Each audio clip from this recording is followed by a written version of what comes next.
and we go live, and the elephant in the room, and we say hello to the elephant in the room. How are you doing? I do not have much time, but I have a little bit of time, so I thought I would do this quick, easy, fun time video. I'm in a very good place. The last time I talked about RPG books and my problem with RPG books, I was in a very heavy space, and I had to put the brakes on, and I said we got to stop. We have a problem, and we did. I think I had assessed that I had needed to assess a spending habit that was not causing problems, but financially, but was causing problems self-esteem wise, and wasn't feeling healthy, was feeling overwhelming, was feeling not good, needed to stop. And I stopped. I said, I'm not going to buy any more RPG books. I've got enough. And I didn't. Now, I had said that I was not going to buy any more RPG books and I wasn't going to buy any more books for like the rest of the year. Folks, we're making this video. I didn't make it. Now, look, I've got some caveats to say here. I no longer drink, I no longer imbibe, and I had a problem with everything. Everything. Okay? And my father passed, the anniversary of my father's passing was April 19th. And any celebration, if you are an alcoholic addict, whatever, any holiday, any of the holidays in general, any days can be a tough day, but the holidays when everybody is yucking it up and being like, yo, let's do this thing, it's tough. So 420, it's the day after the anniversary of my father's passing, and everybody, and it's hard enough. I'm an alcoholic and an addict, and I'm dealing with, I've got problems with everything, and a whole bunch of the world is saying, you let's not have a problem with this, and everything's becoming legal, and yada yada yada. So on April 20th, when I might have been feeling like, number one, I was going through a heavy phase with a whole bunch of emotional stuff, and I was feeling I had a April was started off tough, and we talked about this. We talked about this on this channel. We talked about this on other channels, and the whole ups and downs and whatever. And we're coming up on my kids will be turning in a couple of days. Will be turning 12 years old. Now check this out. They will be turning 12 years old. The number that add the two and the one together turns into 3, and this year will be turning 48. 8, 9, 10, 11, 12. Dun, dun, dun. And get another. Hey, things are magical and wonderful. They are, and I caught a good, interesting Walter Bosley podcast as well. Listen, I can only stay here for till 4:30, so I got a lot of things to go through. When I go big, I go big. Oh baby, look, I cheated on my diet. Hey, it was April 20th, and everybody was going nuts, and I didn't cheat on my diet as far as big cheating. I didn't drink. I didn't use. But what I did do, the thing, I don't have a declared or stated problem with compulsive gambling. I don't have a stated problem with compulsive shopping. It's on my let's watch this behavior. Let's not let this turn into a replacement addiction, but it's not a declared addiction. So it is what it is. I cheated on a diet. But oh, baby, I cheat. Oh my God. What had happened was Noble Night Games clearance gets you every time. I'm one of these guys. I'm not interested in that product at all, but it's only $1. Give me 25. Oh baby, if it's cheap, I didn't. I have no use for that. But it's only 50 cents. We'll just back up the car. We're gonna need. I have no use for those, but never find a use for those until I throw them away. But listen,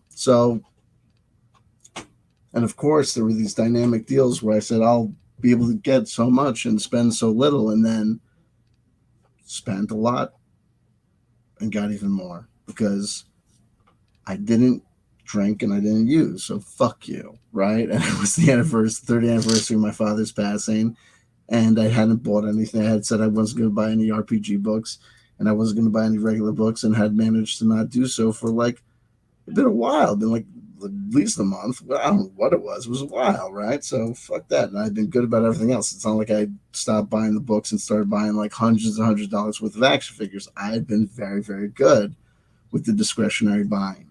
So look, I spent a fair amount of money. So what we're going to do now is I'm just going to show you so as much as I can show you of what I got. And it's like, look, the last unboxing videos we did, everything I got over the course of, look, I had the website open pretty much, the night, when other people were spending their night, passing, Hookah Johnny around, or passing, the bong around for the 12th hour of the Grateful Dead mix. I was watching, X, movie from 2003, going pontificating upon how that related to, the 12th season of Nothing from 1988, and the ramifications of the moon being in Jupiter in 1987, the year before, and that meaning nothing. And, being like, oh, that thing was from 2013, so let's order that. Anyway, and trying also to be things. Also, folks, Noble Knight Games and their clearance sale, the 3.0 Dungeons and Dragons books, the Monster Manual, the Player's Manual, and the Dungeon Master's Guide, they have for like each book they have for like between $8 and $11. No kidding. If they're still available, go to Noble Knight Games. Very good service, very good company, and they've got the original 3.0 hardcover books for a song. You could get like the entire lineup, and if you're doing the time travel experiment with us, you can be good to go for all those books from 2000, the third edition, and that'll set you up for the D20 system. Was like the universal ubiquitous RPG system. Even 3.5, yeah, absolutely, but 3.0 and 3.5 are basically the same freaking thing. It's these books will set you up, even just if you just got the player's manual. If you get the player's handbook, the 3.0 player's handbook for Dungeons and Dragons, it's like the ubiquitous how to play role playing games for like 2000 through 2013. If I'm lying, I'm dying. No one can deny it. First thing we have up is for Warhammer 4000 chapter approved. I just saw this. They were selling this for like a song. This is from 2003, so duh. The first thing I have from Warhammer 4000 that's like legit is from 2008. I've got a 2008, rule codex, like the big main codex, the big main rule book. I've got some stuff that I picked up over the years, and like little bits and doodads that I found from different things. And then I got this chapter approved as a compilation of the best of White Dwarf's chapter approved column, plus a number of new articles adding to the Warhammer 4000 40K game system. As such, it contains new army list updates, clarifications, plus the host of other bits contributed by players. The craziest thing about me and Warhammer 40K is I'm so much more into like the fluff and the lore than I am into the actual miniatures. I love the miniatures and how they look and stuff, but I'm so much more into like the mythos and the legends and stuff, which is like ass backwards compared to how most people approach it. This is the Master Book, classic reprint by this is a reprint by Priestess. I hope I finally got the right book. We'll tell the story of sagas. So I do this thing where, because I always like to buy things used and I like to buy things cheap, what'll often happen is I'll see a book and it'll be like not the main rule book, but it'll be like for $3.95, it'll be like some supplement that I think looks really cool. So I'll be like, well, I'll grab that supplement for $3.95, and then I'll just find the core rule books at some later date. So I'm always looking for like pieces of the puzzle, and then I'm always saying like, oh, there it is. That's like the main rule book I need. And then I'll get that book, and it'll be like, Bloodsworn Oath is, the complement to this book. But I'm like, but you need, and they'll always be like, ah. So I think that this is finally I have Master Book, is what I'll need to do this thing to do this thing. With the Master Book rules system, you can adventure in any game universe imaginable. So I think this is also related to Tor in some way. I think this also, at some point, I know this is a reprint by Priestess. They do a lot. Priestess Intermediate does a lot of reprints. I like them for their reprints. And I know that a lot of their reprints came from West End Games that eventually went bankrupt. So I think that there's some relation to Tor and eventually Torg and the Star Wars stuff. Let's see. We'll see how that plays out. And speaking of that and putting things together slowly over time, so I have the Torg main rule book. So this was Torg was one of those things. I ended up buying like 10 Torg books, all trying to get to the main rule book because I would get like you would have this because they're all like kind of deceptively worded. Like I would have like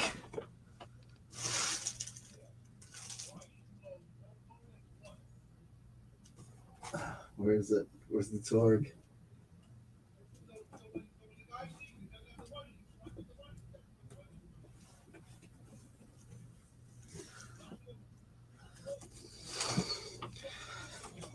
You'd get something like this, like the High Lord's Guide to the Possibility Wars, and you'd read the description on like Amazon or whatever, and it would make it sound like a player's handbook. So if you're used to Dungeons and Dragons, you figure like, well, you got the player's handbook, you'll be able to suss out the system. And with Torg, it's like, no, kind of not really. They're kind of like, we're gonna make you buy the main rule book. It's like, why are you being like dicks about it? But the High Lord's Guide to the Possibility Wars reveals the last secrets of Game Master, and this is like the Game Master book. But even having like the Storm Knight's Guide, even like having like the technically the player's manual, and so I bought the player's manual, and when that kind of didn't really kind of spell it all out to me, I was like, okay, so I got to get the DM's guide. That'll figure it out. And then it was like, no, no, no. I'm like, you bastard! It's like you're really making me get, and it's like, yeah, you have to get the main rule book, I guess. And so I did. So there you go. So I finally got the main rule book for Torg, which is good because there's a whole bunch of people that into Numenera that basically say that, I don't know, not that it like directly relates, but that you could do something with Torg. Let's do this. Break down with the subject matter. Try to do things here. A little bit of direction. Oh, here we go. So when I go on things, I tend to go all in, and I knew about this. So we're speaking about the ubiquity of the D20 system, and one of the first role-playing games that I got into was the original Judge Dredd role-playing game by Games Workshop. I had the original box set with the little cardboard minis and like the road area and stuff, and we it was like boss. And I remember like reading those books like over and over again. It was awesome. And talking about nostalgia loops and the way things repeat, in 2002. So this is just we would have had this on the 20-year nostalgia loop last year, but it's still absolutely current on it. But it's important to know that Modiphius, which is a role-playing game company, a modern role-playing game company today, that just this last year they're like issuing everything immediately at once, but at this like ridiculous pace. In the last year, they've released the Blade Runner tabletop role-playing game. They've released the Terminator role-playing game. They've released like just this like ridiculous amount of and this year they're releasing a new Judge Dredd role-playing game. But they're releasing it like on the 40-year and like it's like almost on the 40-year anniversary of the original Judge Dredd role-playing game. And this was on like almost the 20-year nostalgia loop of the first Judge Dredd, like almost like on like the fifth, like I don't know, it's like the 15-year, just like almost the 20-year nostalgia loop of the first Judge Dredd role playing game, because the first one would have been like 85, 86, and this was 2002. And so you have the second Judge Dredd the third Judge Dredd role playing game, almost coming out precisely on the 20th anniversary of this one, right? So for a song, you can get this. The main book was not that cheap. The main book was actually, to be totally honest, the main book wasn't that much more over a sticker. So it was like maybe like $5 or $10 more than it was over sticker. So for over 20 years, like you're talking about people want to talk about this stuff as an investment, these books are a terrible investment. Because if you've got a $20 book a $40 book, a $30 book that accrues to being worth $45 after 20 years, you have a shit investment, right? We have when I go in, I go all in, and we say hello to all the people in the live chat. I know I'm not really talking much because I'm just trying to get through things. We've got these were all like a song. These I got for like nothing. We've got 2 adventures. We've got a Full Eagle Day and the Sleeping Kin.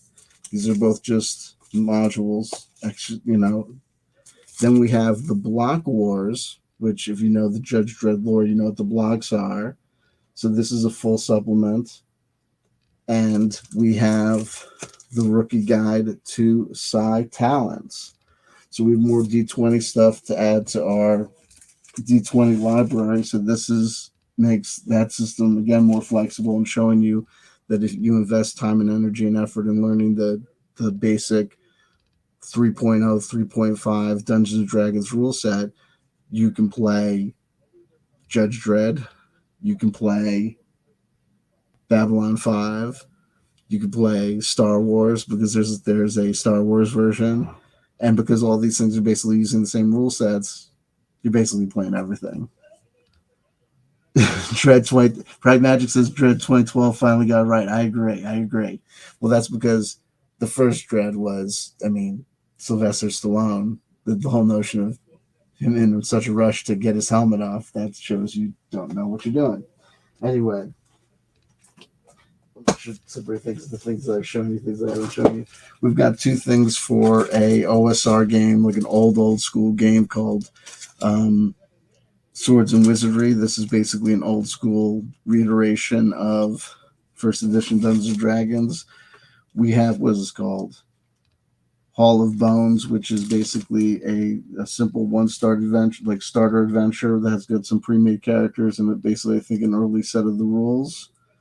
And a famous misprint of an adventure. This is actually an adventure called, I think it's called 1975, but it's famously misprinted with the Grimsgate adventure. We have a 3rd edition Gazetteer. This is basically just like kind of a guide to the land of D&D. This was like available for a song.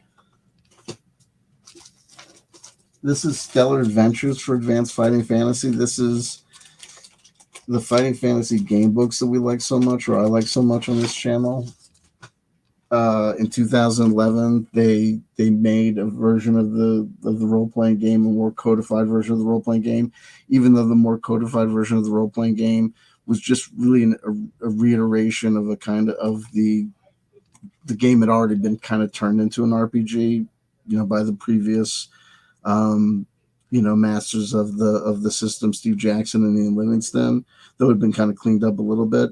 The Fighting Fantasy games didn't just have, sword and sorcery, combat in ancient times, books. They also had books, see if I have any here, that like, Appointment with Fear or, stuff like that, took place in outer space and stuff. So here's a version of the Advanced Fighting Fantasy role-playing game that isn't, this isn't a repeat of stuff that was available earlier in time. This is the guy, Graham Botley, kind of took the sci-fi books and then did something that hadn't happened previously, which he did kind of like he took those rules and reiterated them and codified them like the original guys had done with the fantasy role-playing game books and turning them into an actual RPG. He went and did with the sci-fi rules and kind of codified them and put them all into one place again. That's my understanding of what's going on with this book from 2017. Really looking forward to that. Let's see, break things down to the cipher system stuff.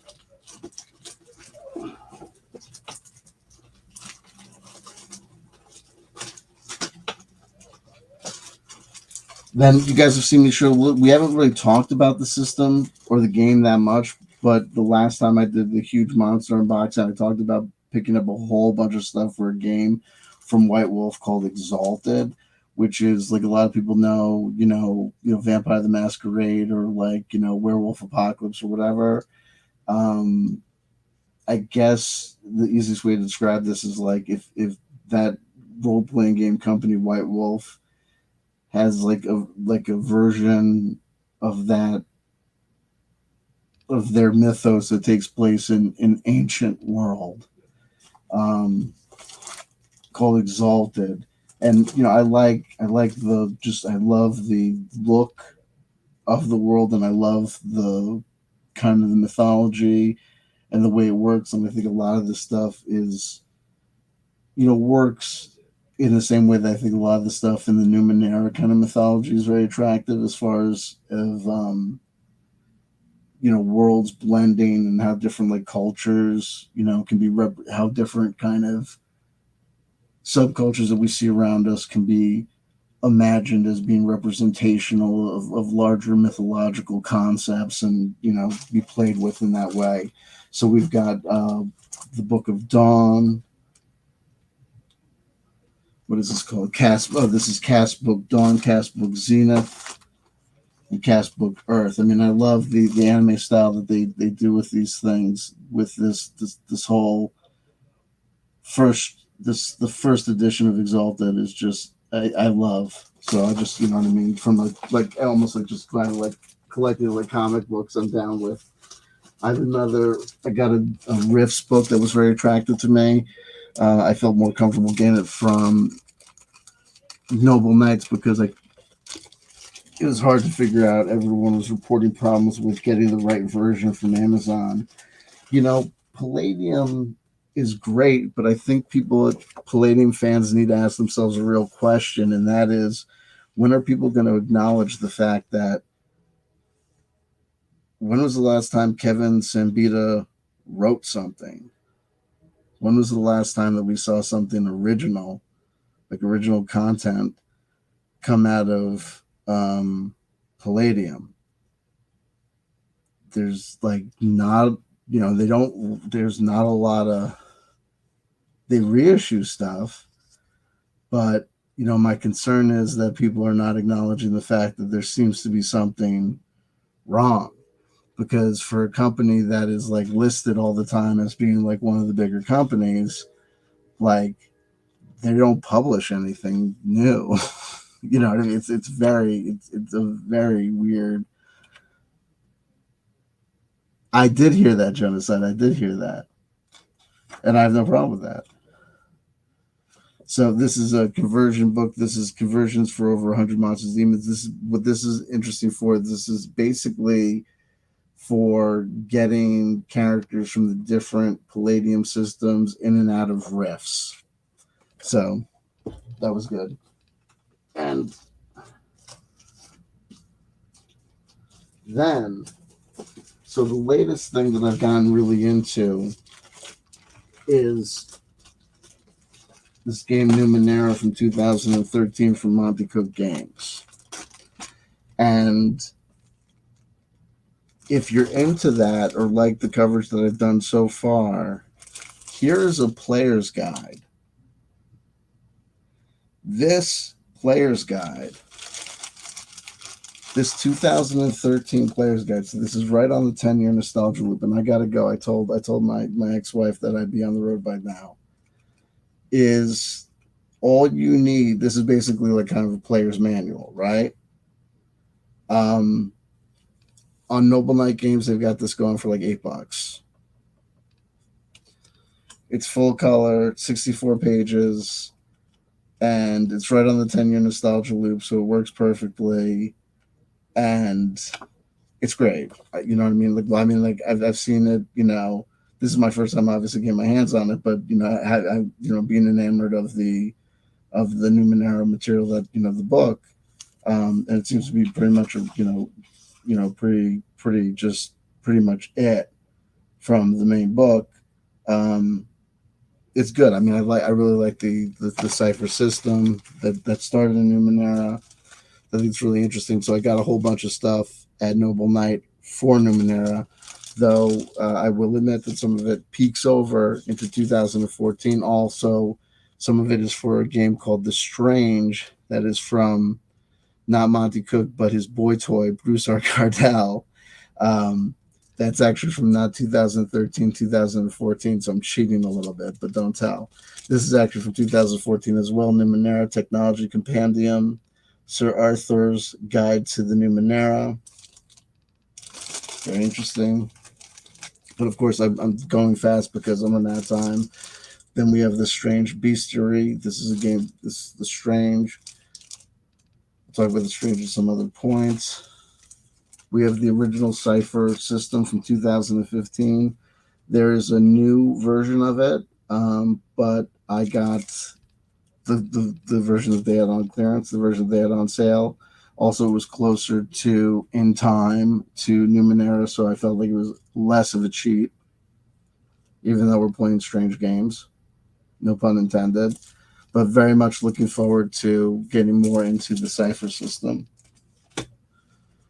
Um, Another book for the strange. And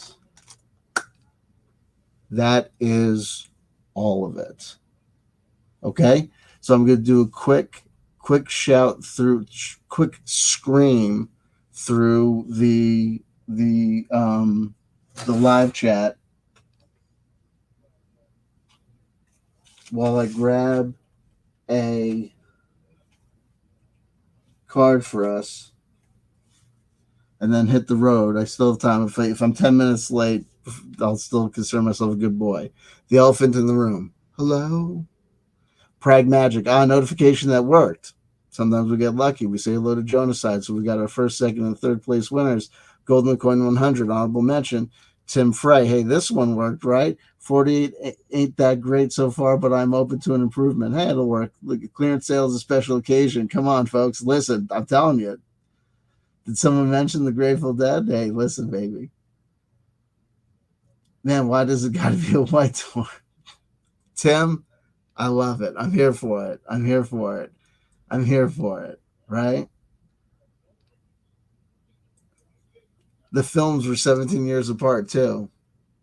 And at my age, I can't remember what films we were talking about. So terrible. Oh, that's right. Oh, there you go. There you go. We say a little Oswald Spangler. Justice for Tucker Carlson. Did he get canceled finally? Here we go. There you go. There you go.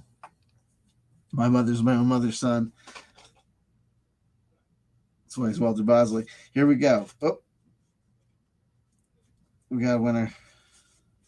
Take him as she comes. Oh, I forgot this one. I also got this in the collection. It's not a VHS tape. It's Dungeons and Dragons 4th edition. Warlord power cards. The Warlord. The Dungeons and Dragons class exclusive to 4th edition that will die with 4th edition. Don't call him a cleric. Don't call him a high school basketball coach. He's the Warlord.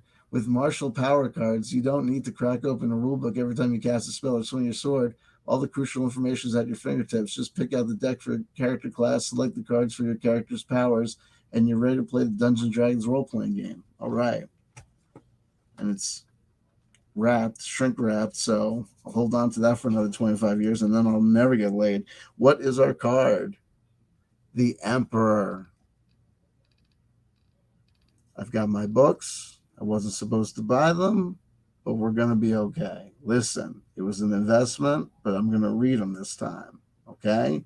I'm going to read them. It's all going to pan out. We're going to play the Cipher system. It'll be a wise investment, okay? The Cipher system's got legs. It'll be good. And I won't be too late, so it'll be good, and we'll leave at 4:40. It'll be fine. It'll all work out. The Emperor knows what he's doing, okay? Not always perfect. We're doing the best we can. And if we're doing the best we can and we're doing good and we're not cheating, we're not just saying we're doing the best we can, we're trying, we're being honest. We're being honest about, hey, look, we screwed up, but we didn't really screw up. We did what we did. But hey, you want something else? The fucking Emperor. Sometimes you just got to know and understand that whoever made the decisions made the decisions. And if that somebody was you,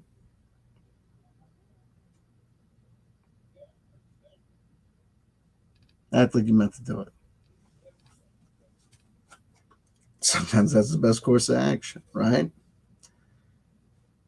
Heavy hangs the head that wears the crown. So do your neck exercises and pretend that's the way that you were planning on fainting, okay? I love you, I love you, I love you. If nobody told you they loved you today, somebody just did. That somebody is J. Swift R. Cordell Von Monty Dom.